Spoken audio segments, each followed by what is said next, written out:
It's crazy. On one hand, it seems like the video game industry has never been better than ever. But on the other hand, it seems like things are like falling apart. And the reason I say that is because I recently visited Game World Observer and I noticed something alarming in relation to, I guess, the state of the gaming industry as it relates to the stock market. And apparently, it seems like everything has been plummeting, just slowly plummeting, and I'm not exactly sure what the cause is. I'm not sure if it's due to um, the possibility of a global economic collapse or the possibility of another recession.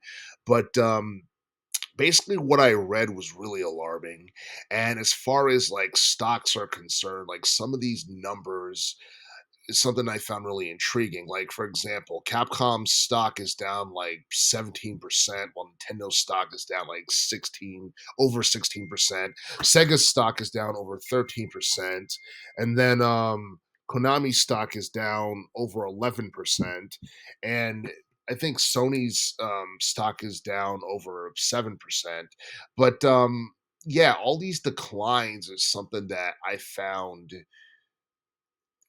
a bit concerning to say the very least, and some of them are not really too surprising to me. Like for example, like Square Enix is down like I think 4.76%. And I thought it would be down way more considering the fact that Final Fantasy um 16 ended up being a flop. It sold like I think it sold like 3 mil. I don't think it did anymore. There was no update to that, but it sold way less than it did. And for the most part, Square Enix hasn't really been putting out any like type of game, especially RPG games, that's been clicking with the casuals or anything like that.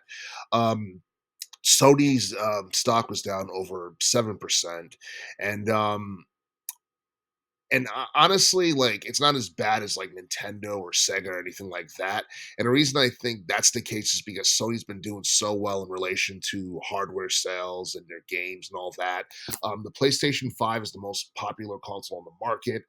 Since its inception, I think it's sold more than 59,000,000 units worldwide, and within the past year, it's sold over 21,000,000 units globally, and, you look at, Capcom. They came out with Street Fighter 6 back in the summer of 2023, and that game did like 3 mil, and I'm not even sure if it even like went higher than that. But obviously, Capcom's trying to add all this DLC to get more eyes to that and appeal to more casuals. Because even though it's a really good game, I don't think Street Fighter has the mainstream appeal it once did, even though it's still something that people know about, it's still a household name, it's still something that would catch people's attention for the most part.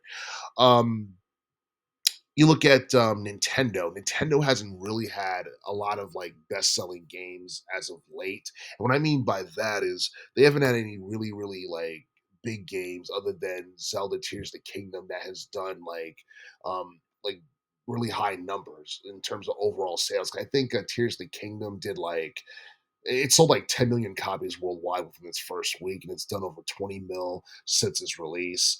And I think because of that, um, obviously Nintendo stock is down, and there's also a handful of games that we're still waiting to see that Nintendo should have been released by now. I'm talking Metroid Prime 4 and Mario Kart 9. We know Metroid Prime 4, I think, is supposed to be coming out next year. I don't know about Mario Kart 9. That might be safe for Switch 2. I mean, hell, Metroid Prime 4 might be safe for Switch 2, but you look at some of the best selling Switch games right now, a lot of them came out between 2017 and 2019 because that was arguably the peak period for the Switch console in terms of overall popularity.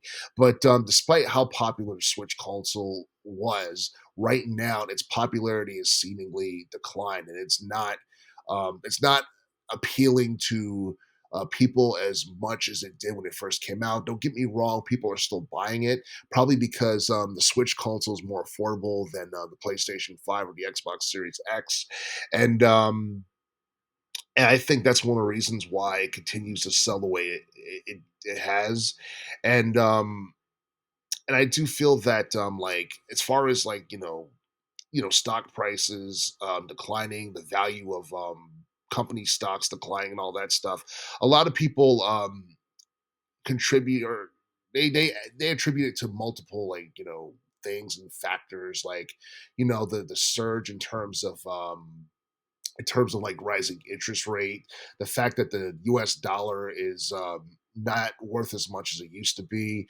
You have like geopolitical tensions in the Middle East, and like all this horrible like stuff happening in the world that's leading to a global economic decline. And a lot of people are frightened as to what the future holds in relation to, I guess like the world in general, economically, socially, politically, all this stuff. But yeah, I mean, I honestly found this as a very grim sign for the gaming world. And not only that, I mean, I think we have another SAG after strike going on right now. It's not as strict as the original one that took place, but it's happening now, and I believe it's taking place around Warner Brothers games or something like that. And it just seems like people in general are just discontent and unhappy, especially people within the gaming industry. They're very discontent and unhappy about possibly losing their jobs, and having their roles replaced by AI, because it seems like that's the route that a lot of companies are taking because they want to restructure their businesses and all that stuff. And I think like recently, GameStop had shut down Game Informer because they wanted to do restructuring, and I think a lot of people were upset about that, and it's not surprising because a lot of like video game companies have been like cutting like a certain percentage of their workforce for quote unquote restructuring, and obviously there's more to it than just that. But I think it's just them trying to prepare for the future in relation to trying to navigate through a a very turbulent, economic landscape that's going to eventually get worse over time. But yeah, but that being said, like these numbers that I read and the companies that were listed, it's something that really surprised me, and it's very ominous to say the very least. And I'm not exactly sure, what the future of gaming holds. I think Microsoft might eventually drop out of the console wars. Xbox Series X might be their last game system, and they're probably going to focus on cloud-based gaming in the future, or maybe serve as a third-party developer for Nintendo and Sony in the future. But yeah, I mean, things are not looking too well in terms of stocks within the gaming market, and hopefully things get better soon before they get worse. But I'm not necessarily counting on that to be the case at all.